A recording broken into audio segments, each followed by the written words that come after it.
tracks, stats, and facts.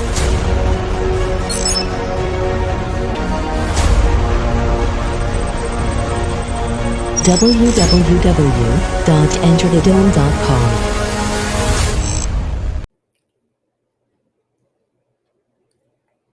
Good people, what's going on?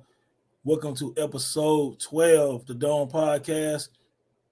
Let me first say thank you to new subscribers, new followers on Twitter, things of that nature. I appreciate every comment in the comment section so far and just any love that I've received. Thank you sincerely. Now, let's get it. Happy Friday. Hope you had a great week. Let's try to get episode 12 and 13 done this weekend, man. We're having fun right now, man. Today, we're talking about Kanye West, the legacy, the different eras of Kanye West. And we're only talking about music and contribution to the culture. No personal life things, nothing like that. If you follow me, you know Tony care about the music, okay? I can't get caught up in everything else. Now, when we think about legacies, we think about runs, when we think about eras, there's a handful of people who have done some amazing things consistently over a period of time, or they dominate a period of time, or they sustain during a period of time. You know, you think about KRS-One from 1987 to 1997. During that 10-year span between Boogie Down Productions, Criminal Minded, By All Means Necessary, Edutainment, Sex and Violence, you know, Return to Boom Bap on the solo tip, I Got Next, KRS-One title track, you know what I'm saying, Ghetto Music, The Blueprint of Hip Hop with BDP. You know, it's just so many albums that he had, so many classics, so many hits. That's why when he did the verses against Big Daddy Kane, even though Kane breath control, you know, he was really into it. He sounded great. He probably was more clear with his lyrics than KRS, who's a little bit older, but probably a little more hyper. And so he wasn't always as clear during the performance, even though Chris is one of the top 2 or 3 performers in hip hop history. He's about 56 years old now. Nevertheless, Kane was able to still sound great, but the hits that KRS-One had is because 87 and 97, that's what he did. Album after album, hit after hit. When I say hits, I'm not talking about commercial. I'm talking about hip hop classics. You know, then you look at Ice Cube. He does Straight Outta Compton with NWA. He's gone when Niggas for Life happened. But what does he do? He does this amazing run after NWA, after being one of the writers with NWA with Ren and the DOC or what have you. Now Ice Cube does America Most Wanted. You know, then he does a Death Certificate. Then you got the Kill at Will. Then you got, you know, Lethal Injection, Predator. You know, then you have the West Side Connection. I mean, he has this amazing run.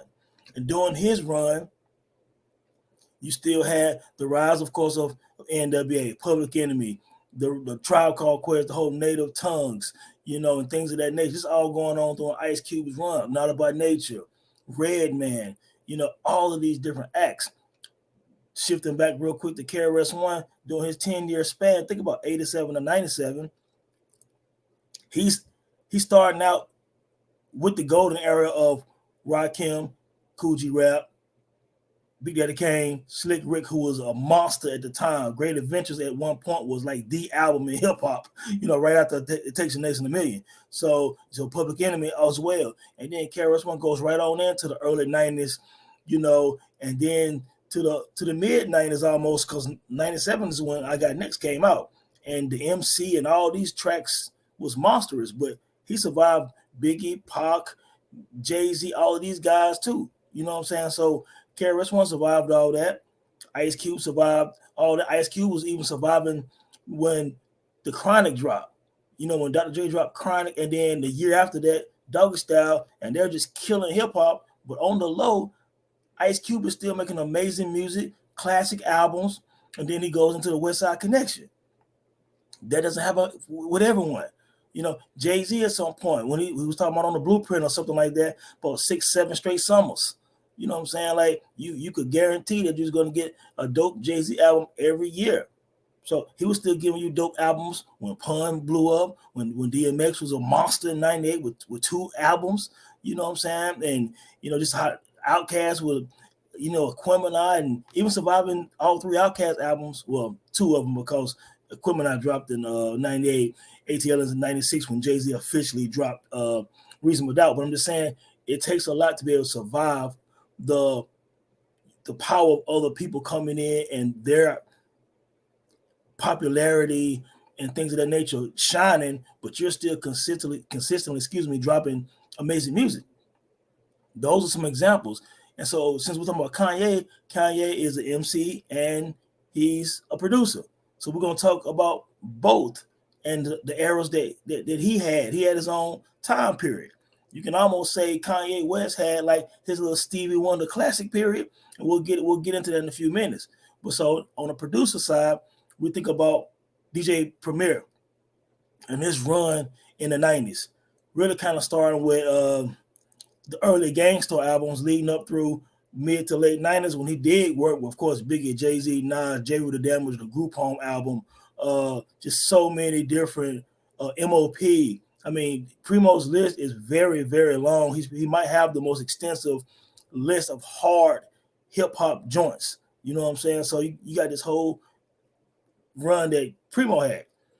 Then you had a run by, like I said earlier, Dr. Dre had a run from NWA to his own Death Row run. You know what I mean? The RZA potentially has the second best, one could argue, the greatest run as a producer. You know what I'm saying? Or right there close to the top when you think about 36 Chambers coming out in 93. Then you drop into Cal, Return 36 Chambers, Only Built for Cuban Links, Iron Man, just insane. Liquid Swords, all the way up to Forever, which you guys who follow me know I love Forever. But anyway, one could say that the RZA's run is close to being unmatched as well. Q-Tip had a run. Pete Rock had a run. And their runs were more sketchy. They had classics, but not at the same level, I would say, as DJ Premier and the RZA. Now, of course, Jay Dilla also had a lot, unfortunately, with him dying kind of early. Some of his appreciation happened after that, but a lot of us in the know knew what he was doing for years, and he was very underrated. You know what I mean? And in comes Kanye West, who, an underground producer and MC out of Chicago.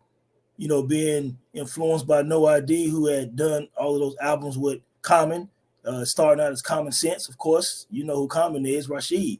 You know what I'm saying? So one thing Kanye West was doing was being a student of the game. I know you guys saw his documentary and everything like that, but even before that, Kanye was a student of the game. You can YouTube Kanye in a rap battle in like 96, I believe, or something like that, against Common. On the radio station, the Common was gracious enough to son Kanye, but Kanye had some hot lines, man. He was hungry. You know what I'm saying? He was trying to battle Common for real. You know what I'm saying? So it was really dope to hear that. And a young guy, you know what I'm saying, who was just trying to get on, and obviously was following No Idea, as far as like influence and things like that, doing local joints, a lot of local acts at the time, and just trying to get on. You know what I'm saying? But yeah, check that YouTube out, Common versus Kanye live on the radio battle, man. If you've never heard that, man, it kind of make you appreciate Kanye as well, because you heard that hunger already. And that hunger is the reason why Kanye West, like I said a few minutes ago, ended up having his own classic period. You think about the 70s and Stevie Wonder having that classic period with Inner Visions, Songs in the Key of Life, and all of that stuff like that. Well, Kanye ended up having that. And he survived. Like Nas' song, Surviving the Times, Kanye was able to survive. And what I mean by that is, when he first really, really got on the national scene, it was still as a producer first, producing for like, Dilated People and a lot of other underground acts, until, of course, he got his big break with Jay-Z on The Dynasty. And he's on record saying that he pretty much took Dr. Dre's explosive beats to make This Can't Be Life, and then there you go. At some point, he's making them joints. He's did The Truth for Benny Siegel, and at some point, Jay-Z heard these Kanye West beats, and I think Kanye made some of them, like Never Change, I believe he said was for DMX. Jay-Z heard these beats, of course, Blueprint, the rest is history. Kanye does several songs on there, along with Bink and Just Blaze and a few others, and he created a classic, and he creates H to the Izzo, and he creates The Takeover, of course, the classic Joints by the Doors. He sampled for the Nas diss track and Mobb Deep. You know what I'm saying? So, but during that time of the Dynasty and the Blueprint, you heard Kanye West music, and you could tell the influence from your Q-Tips, from the Large Professors, from the No Idea, of course, from Dr. Dre because of the drums. He always a big fan of Wu-Tang, so RZA. So you heard some Pete Rock, you heard some soul samples, and things like that. He was on records also kind of comparing this up early on with J Dilla and Ninth Wonder with some of them soul beats, and he ended up being like the most popular one, obviously, and he was doing soul samples and stuff like that. Had been done before, but the influence was there. He tried to put his own little twist to it, and I think he did a good job at that. So his production run started then. You know what I'm saying? And his production run went through a lot of different changes. Of course, he had a team of people with writers and people who assisted with producing, and John Brion helped a lot on Late Registration, etc. We don't have to get into all that, but Kanye can make dope beats. He's made amazing beats, so I'm not gonna take any credit from him as a beat maker. But as a total artist, MC included, he survived the times. So now let's look at this. I would say Kanye West's first era as an overall artist, not just as his production, because the production on the grand scale kind of started around 99, 2000. You have the College Dropout, you have Late Registration, and you have Graduation. I would say that looking at those three, 2004, 2005, 2007, yes, that's his first. It's like a three-peat. You know what I'm saying? He winning Grammys every year. You know what I'm saying? People had doubted him. Kanye is a star. You know what I'm saying? So during those first, his first era, his first period, he's still in the mix of 50 Cent blowing up and damn near taking over hip-hop. Rockefeller saw 50 Cent coming. The South and trap music started to get large. When you're having, your T.I.s and Jeezy, all of these guys from trap music and Thug Motivation 101 and all of that stuff was popping up at the same time. You know what I'm saying? Underground resurgence again also. But on the mainstream, you had those guys. And Kanye was able to survive the South blowing up. He was able to still win Grammys for Album of the Year, Grammys for songs, being this superstar, but the South was killing. But he had his own lane because he really wasn't competing with anyone because of his style. Because Kanye kind of reminded you, what he say on I think, College Dropout, do the fans want a feeling of a Tribe Called Quest? You know what I'm saying? Or something to that effect. So he still kind of had like a child of the native tongues. Same way in the mid-90s at some point, Common, Mos Def, and a few other people ended up being kind of like the sons of native tongues. Kanye was right under them, almost like the grandson of the native tongue. So, even though he still had stuff like Gold Digger and stuff like that, he still had those Marvin Gaye samples and stuff like that on Spaceship. So he was still sampling soul joints, Motown joints. So even his first three albums, I would kind of say he was still in his 90s influence period, and he still survived the onslaught of 50 Cent, G-Unit, T.I., Young Jeezy, a lot of other people from the South. Now, at some point, Kanye starts a second period. That second period, you're talking about 808 and Heartbreaks. You know what I'm saying? Heartbreaks, excuse me. You're talking about My Beautiful Dark Twisted Fantasy, Yeezus. Those three. During that era, Lil Wayne blows up. Lil Wayne has been popping, the whole time, but he really blows up. You know what I'm saying? He had a run where Lil Wayne was everywhere for several years. You know what I'm saying? He was everywhere for several years, and all that was during this time of, Graduation, 808 and Heartbreaks, you know what I'm saying? My Dark Twisted Fantasy, and Yeezus even.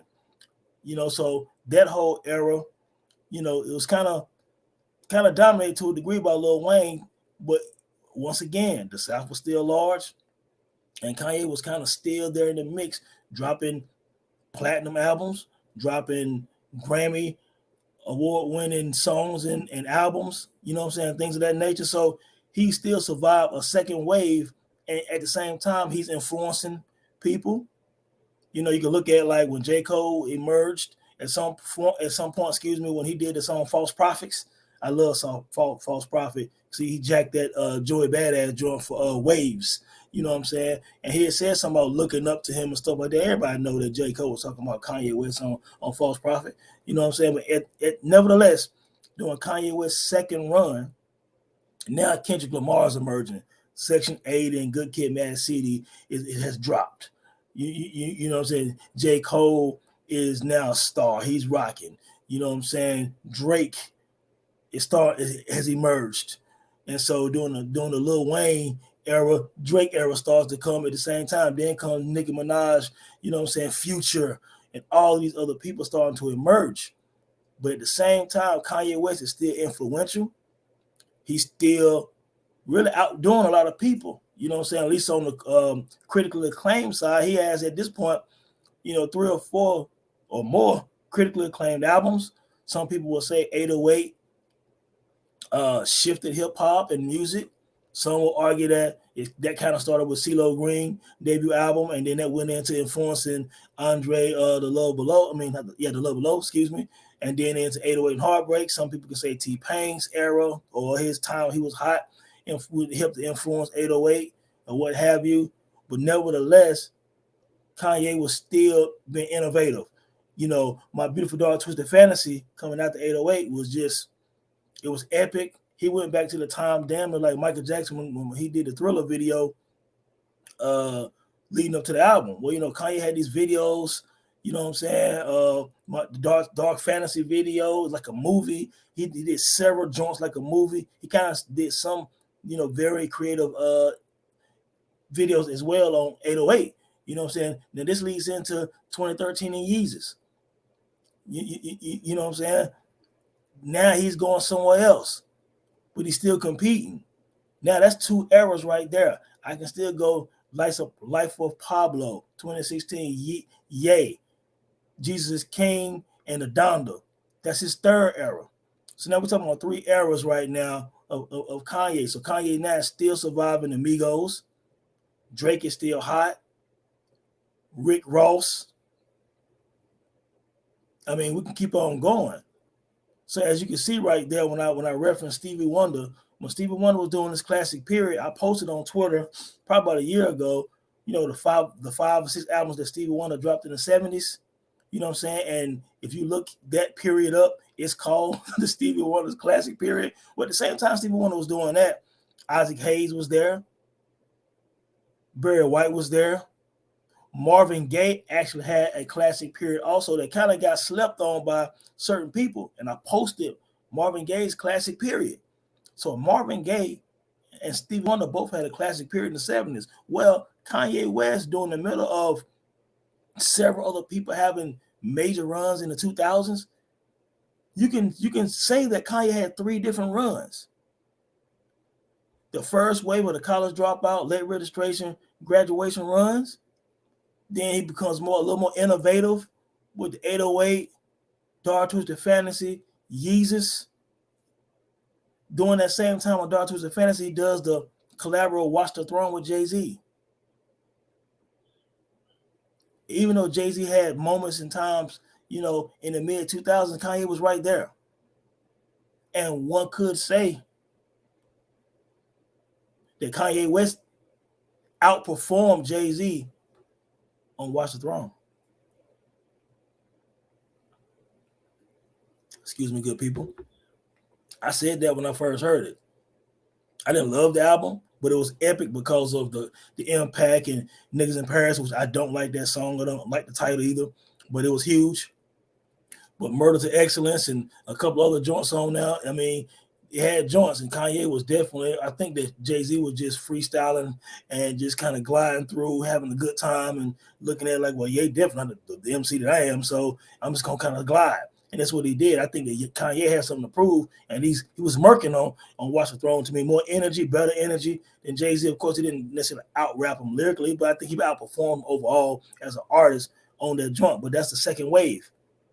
You know what I'm saying? That's the second wave. The third wave is right now.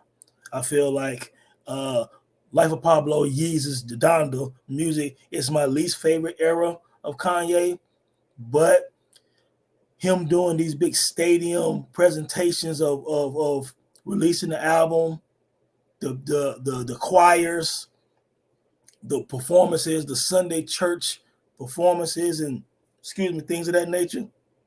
That's innovative.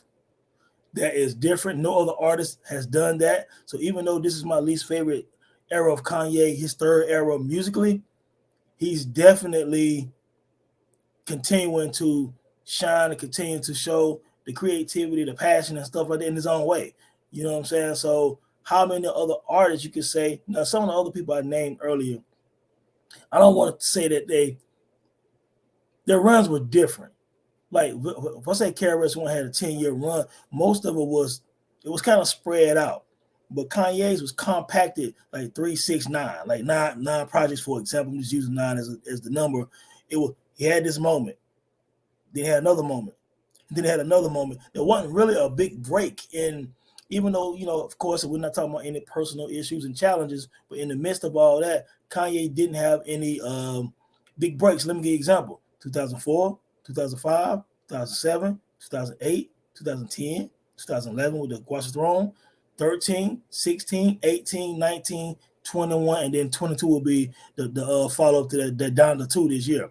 So, and we also talking about Watch the Throne again, like I said, 2011, 2012, that Cruel Summer album with all the label mates, and then 2018, that Kid See Ghost with Kid Cudi, which actually is a very good album. I'm not the biggest Kid Cudi fan, you know what I'm saying? Even though I did like that Day and Night joint way back in the day. He's had some joints that I thought was okay. But that Kid See Ghost, man, was greatly produced. I would say that the Kid See Ghost, I like it better than the Cruel Summer album. I like it better than that Donda album that came out last year.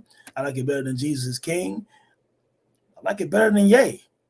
You know what I'm saying? So the Kid See Ghost is, it's right there to me with Life of Pablo and Yeezus. I know a lot of people are like, that might be a little bit much, but no, I would say Kid See Ghost is right there with the Life of Pablo and Yeezus, which I don't love those albums, but they are big albums, and I get it. But I would say that joint is right there with them or even better. You know what I'm saying? And this is all part of Kanye West's legacy. So when we look at Kanye as the overall artist, I know people want to say, well, Kanye is the dopest MC in the world. He's had people, rhyme fast and, a Consequence maybe, and some other people might have hit with lyrics before, and other people in Chicago. Okay, that's fine. Just like every, type of music, people do help.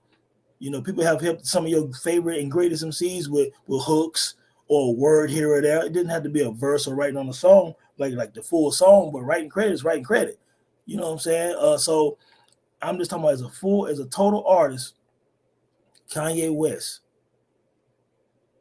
has done something that you can count on one hand has been done. We're talking about now, let's shift from his runs. And remember this, Kanye West classic period. I do believe he had a classic period. I would say his classic period, though, if we want to change it up just for the sake of conversation, initially I had, of course, like 3 different periods. All right, now let's put that to the side. Let's say that's the one way we can look at Kanye's career. Or I can just say, for me personally, I feel like Kanye's classic period is the college dropout to My Beautiful Dark Twisted Fantasy. During that period, you had the college dropout, late registration, graduation, 808 Heartbreaks, and My Beautiful Dark Twisted Fantasy. That's 1, 2, 3, 4, 5 albums in that period. I can say equivalent to the 5 albums or so of Marvin Gaye and Stevie Wonder of the 70s. I can say that for me, that's Kanye West classic period. Now, you as a fan, you might start Kanye classic period at college dropout. You might start at later registration. You might start at graduation. For a younger fan, they might start at Yeezus. Yeezus down to Donda. There might be his classic period for that particular fan. It could be age, influence, etc. But that is the amazing part of Kanye West's discography, that depending on who you ask, they can tell you a different classic period within his discography. That is close to unheard of in the history of hip-hop. So then I have to say this. If we're looking at legacy now as an artist in hip-hop, Kanye is an MC. I don't do the MC and rapper thing. You know what I'm saying? You've seen me debate this on Twitter before. Because for me, when you do the MC and rapper thing, the people that you don't like, you call them a rapper. But the people that you like and you respect, they're MCs somehow, right? So if you're successful, you're just a rapper. When somebody say, "Oh, Jay-Z's a great rapper," no, Jay-Z's a great MC. Oh, you don't like him now because Hard Not Life sold 5 million, or he has the most #1 hits and all this kind of stuff like that now. But what about when he was rhyming down here in North Carolina with original flavor and ski beats? What about when he was on tour with Big Daddy Kane, freestyling on stage? What about when he was at the radio station that y'all love, Big L? What about when he was at the radio station with Big L in like 95? How about that? He was an MC then, all right? Or when he was on Big L's debut album, or when he did In My Lifetime, was he an MC then? But he's a rapper now. No. If you rap, you're an MC. You move the crowd. You perform, you move the crowd. You might think it's a whack rapper, but even Run DMC talked about this in '85 when they call people suck MCs. You can be whack and be a suck MC, but you're a rapper who MC. excuse me. Who MC? You MC. You move the crowd. You master the ceremony. You rap words. So this whole thing of this person is hip hop, this person is pop, that's all we use, all of that nonsense to say what we like and what we don't like. MC Hammer, he's an MC, right? You just might say he's a whack MC. Now, of course, I got love for Hammer. I mean, Hammer changed the game of performances. He was kind of like Michael Jackson on stage in hip hop. But that's another story for another day. My point is Kanye West is an MC. He's a great MC because he makes songs. I don't care how it's constructed. The final verdict with the song is being played or the album is being played 9 times out of 10, it's something amazing. You could argue Kanye West has 4 or 5 classic albums. You could argue that. I say 3 classics, 2 or 3 great albums, and a bunch of good albums. Somebody else might say, man, Kanye literally has 5 or 6 classic albums because the impact on them could be looked at as classic. Like, for example, I don't like Yeezus, but Yeezus had impact. It's a good album to me, not great, not a classic to me. College Dropout, Late Registration, Graduation, they're classic to me. And Beautiful Thought, Twisted Fantasy, a classic to me. So for me, Kanye West got 4 classic albums in as far as his discography. So that makes that legacy one of the few artists in hip hop that has 4 classic albums. And I'm gonna tell you, that list is on one hand. I honestly believe that there's only about 5, maybe 6 artists in the history of hip hop got 4, 5 mic albums. I'm not talking about, there's a lot that has a lot of great albums. There's artists that have 3 or 4 great albums, maybe one classic. You know what I'm saying? But I actually think that Kanye West got 4 classic albums. You know what I'm saying? And I know some people might be surprised because they think, maybe I don't like Kanye. I love Kanye West. You know what I'm saying? I mean, I respect the music. You know what I'm saying? So if you look at the legacy part now, let's talk legacy. His discography can go toe-to-toe overall because it touched so many different types of fans with anybody in the history of the game. Because his earlier music is reminiscent of your Tribes and Dayline, Black Star and all. I mean, he rocked with Talib and Mos and Pharoah Monch and all. I mean, they all was cool, Black Thought, whatever. It reminds you all of that. Midway, you know what I'm saying? You got the different type of styles and techno kind of, just all kind of stuff, all kind of arrangements and stuff, the way he did albums. Then on down to almost making gospel type hip hop. So Kanye West is one of the few artists in hip hop history that literally has something for every type of fan. He has backpack fans. He got the stadium status rock fans. He got the eclectic type of fans that were like Tyler the Creator type fans. He got the MF Doom type fans. Then he has fans like Eminem type fans who, I don't know how much some of them love hip hop, but they love Eminem. Well, I don't know if some of the people that love Kanye West music might not love hip hop, but love Kanye West music. So there's only a few artists that's like that as well. And even in the middle of his reigns again, his eras, Eminem had an era too. Speaking of Eminem, so Kanye West survived Nas and Jay-Z being hot at some points in the early 2000s. He survived the Monster 50 Cent. He survived T.I., Jeezy, Rick Ross, Future, Drake, J. Cole, Kendrick Lamar, all of the guys right now, even the hard street cats like Griselda and all them, Kanye has survived all of these different people's heights. He always stayed at the top or somewhere close to the middle, somewhere relevant, you know what I'm saying, basically from 2004 until now. So now we're talking about runs. He basically didn't have a break from 2004 to 2021. You do the math, you do the years. Some might say Kanye West had the greatest run in rap history. Is it hyperbole? I don't know. What do you think? Some could say that. He had the greatest run.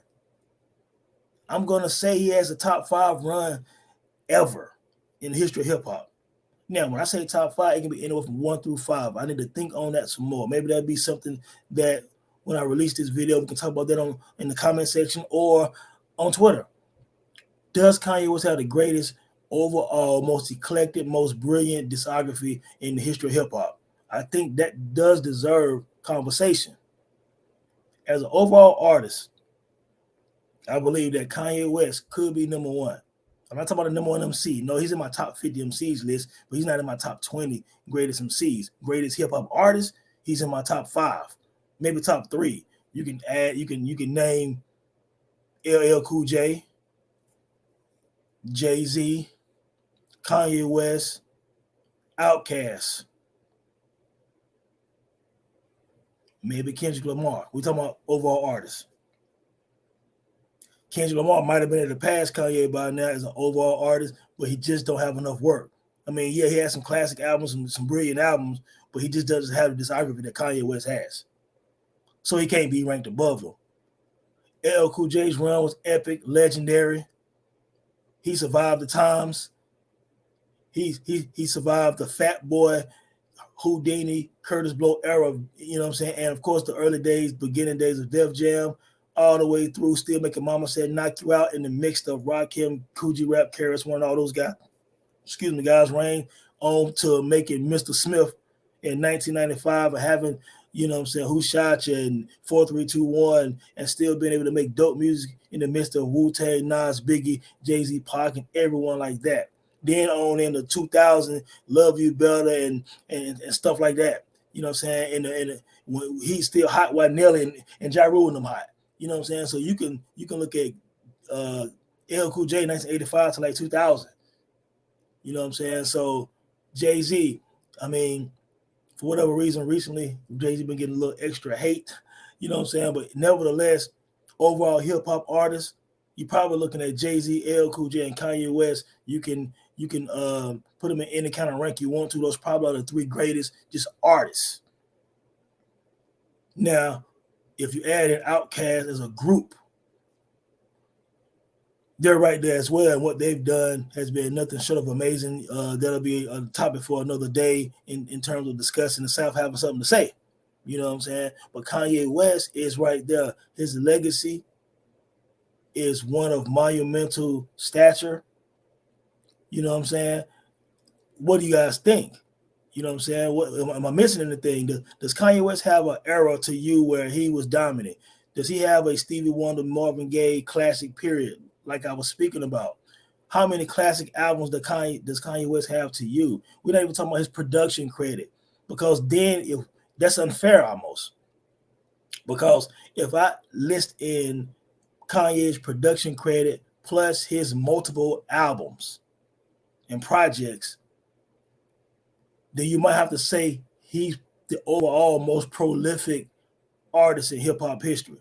I'm not talking about the greatest MC in hip-hop history. You guys have seen the other episode where I listed the top, 25, 30 MCs of all time, and you know that Rakim, KRS, Nas, Biggie, and Jay-Z are my top 5. And, I rounded that out, of course, with Ice Cube and Scarface and Eminem, Tupac, etc., whoever. You know what I'm saying? So we don't have to go there. You know what I'm saying? But we're talking about the overall artists in hip hop. If I add Kanye West production credit and I add Kanye West albums, the variety of albums, the variety of different type of listeners and fans that he has, from the backpackers to the rock fans, the production on the R&B side and the hip hop side. You could argue, you could honestly debate. Does Kanye West has the greatest discography in rap music? He has a reason to feel the way he feels. He has a reason to think he's one of the greatest because the music speaks for itself.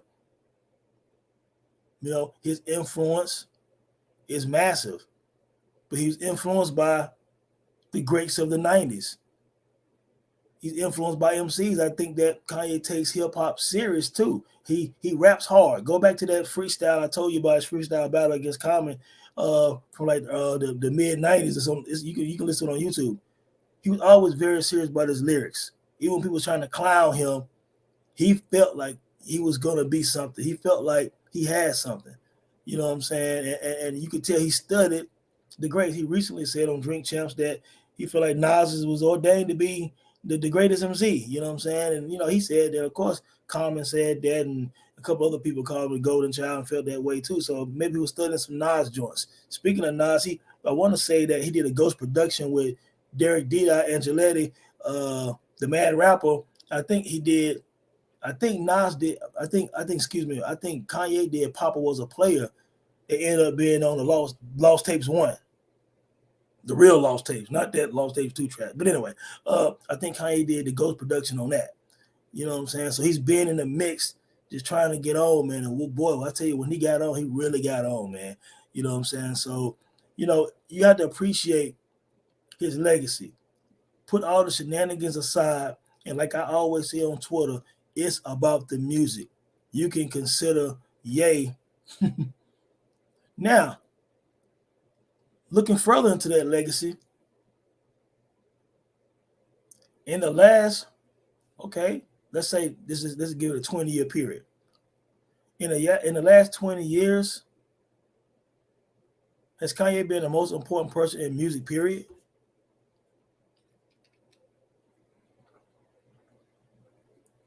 Does he have the best run and best discography in music, period? Since, let's say, from 2004 to now. Is there another artist in any other genre that has had 1, 2, 3, 4, 5, 6, 7, 8, 9, 10, 11, maybe 14 projects maybe that were commercially and critically acclaimed as Kanye and different type of fans in different pockets of the world? Can you say that Kanye West from 2004 to now has the best, the biggest, and the most important discography in music, any genre? I think that deserves a thought, a discussion, a debate. As I think about it, I think this is a logical question and observation that I believe that you can argue. If it's not number one, he could be in the top 2 or 3 just in music, period, since he dropped College Dropout to right now. I don't know anyone in another genre had this type of run and covered this many bases, dotted this many I's, crossed this many T's than the overall musical contribution of Kanye West. What do you guys think? Thank you again. Not to hold you. I appreciate each listener, each comment, each like on Twitter, any kind of support. Hey, we just getting started, man. Thank you again. Episode 12 is done. God bless.